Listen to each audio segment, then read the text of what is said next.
ஜோதிடர்கள் ஒன்றும் கடவுள் கிடையாதுமா. அவங்க வந்து உங்கள் ஜாதகத்தை கணிப்பாங்க. ஜாதகத்தில் என்ன இருக்கோ அதை சொல்லுவாங்க, அவ்வளவுதான். உங்கள் ஜாதகத்தில் உங்கள் குழந்தைய கண்ணுக்கே காட்டியிருக்க மாட்டாங்க. ஓகேங்களா? அதுலேயும் பல முறைகள், வேதிக் அஸ்ட்ராலஜிங்கிறதுலாம் பழைய முறைகள். அதிலெல்லாம் எதுவுமே கண்டே பிடிக்க முடியாது.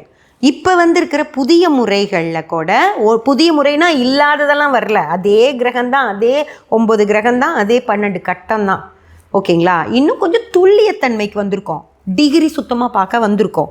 அதில் இன்னும் கொஞ்சம் மேலே நல்லா தெரியும், அவ்வளவுதான். ஓகேங்களா? அதன் வச்சு உங்கள் தசாபுத்தி காலங்களையெல்லாம் கணித்து சொல்ல முடியும். இவ்வளவுதானோ தவிர கடவுள் என்ன முடிவெடுக்கிறாரோ அதுதான் நடக்கும். ஜோதிடர்கள் சொல்லிட்டாங்கன்னா அப்போ அவங்க கடவுளை ஆகிட மாட்டாங்களா? அப்புறம் கடவுள் என்ன ஆவார்?